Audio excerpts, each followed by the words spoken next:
Where are we? We're in Birmingham, Edgbaston, and we're here following Dr. Ammar, who is standing as an independent. Let's go and see what's going on.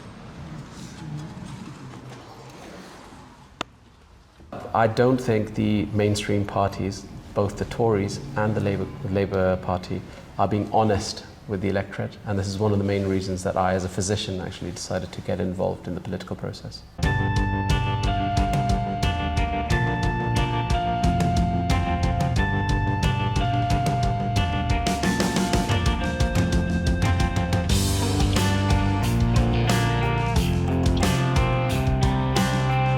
Universities here and QE, the hospitals here. So I used to teach at the University of Birmingham. I was a clinical lecturer there. So that's I know that area. I taught a lot of students in the medical school. Queen Elizabeth Hospital is obviously my kind of territory, do neurology practice and medicine there. And then I used to live here in the North Park, in Rotten Park Road. I used to live here at the junction between Rotten Park Road and Dudley Road.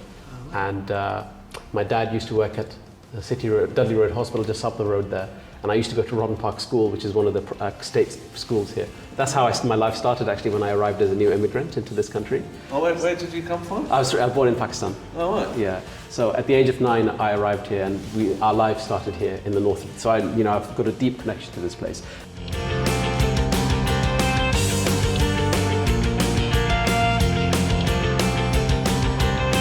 We've got people who are living in some of the poorest areas in the country. For example, in North Edgbaston, 41% of the children in that ward are living below the poverty line. That's 41% of children are in poverty, and that's 3 times higher than the national average. There's a lot of deprivation in that area. That area has experienced a lot of crime, whether that be drug crime, violent crime, car theft.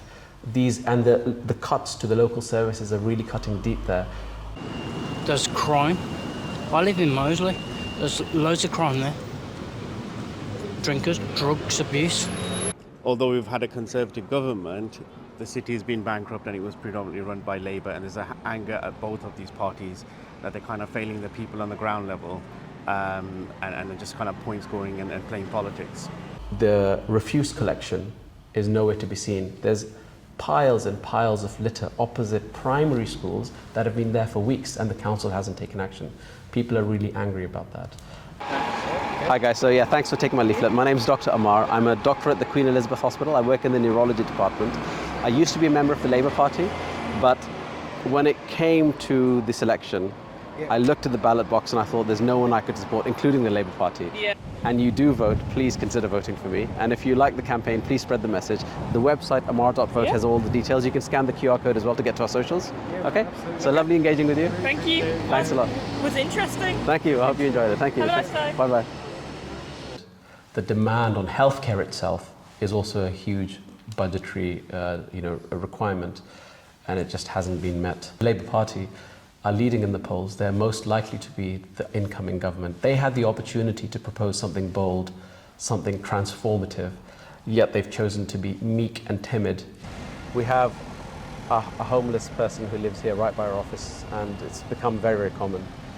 The cost of living crisis has affected many. Nobody chooses to be homeless. It's a mixture of poverty, it's a mixture of lack of services and lack of support, and then on top of that is a lack of healthcare provision that's needed. The war on Gaza is a clear case of war crimes, ethnic cleansing, and genocide. I'm not making I'm not mincing my words. I'm saying it extremely clearly, because we need to say that. Our politicians need to say that. Our public need to hear that, and our public wants us to say this. We need to uphold international law for everybody. Human rights need to be applied equally for all, not just for some. For me to have lost 60 family members since October, it's completely unacceptable. And for those family members to be children and women and people that aren't even involved, my auntie Samira, for example, I love dearly. To hear that she was just collateral damage? No, she was someone that was involved in my life that I love dearly. And so we have to support independent candidates that have the principles and the dignity and the bravery even just to say, hey, no, wait, 1 second, we are all human beings. And that's why I'm here, of course, supporting Ammar today. Keir Starmer is a human rights lawyer. If anybody knows international law, it's him.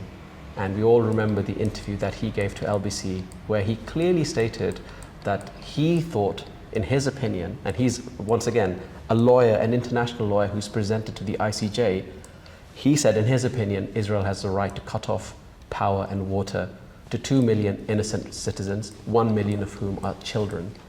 And people say, oh, you know what, arms sales, what's that going to achieve? David Cameron very famously says that ceasing arms sale to Israel will be a provision for Hamas.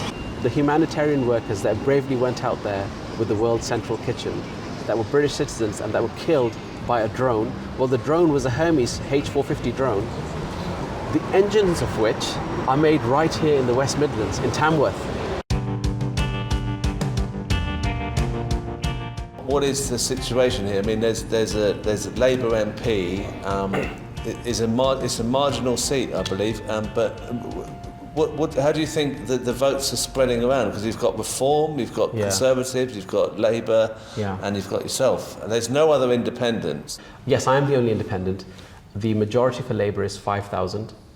I think with the anger that people are feeling on issues like the abandonment of the NHS, the abandonment of public services, the mismanagement of the Labour Council locally here on the local services, the cuts that are being imposed by the Labour Party on local residents, and the anger around the silence on the genocide in Gaza. All of this, I think, is a pool of support for us. I believe that we can get enough votes to hopefully make Labour lose. If we get that far, then the difference between, let's say, third place and first place is a matter of a couple of thousand votes. It's something unfamiliar to a lot of people. They didn't realize there's a choice to vote for somebody who's independent. However, when they're given the choice and they realize that there is an alternative, they're more open to it. Where we do need help, perhaps, is just getting more volunteers for this last week, because we know that every day counts. And the most effective way of reaching voters and raising awareness and bringing them onto our side is by knocking doors and talking to people.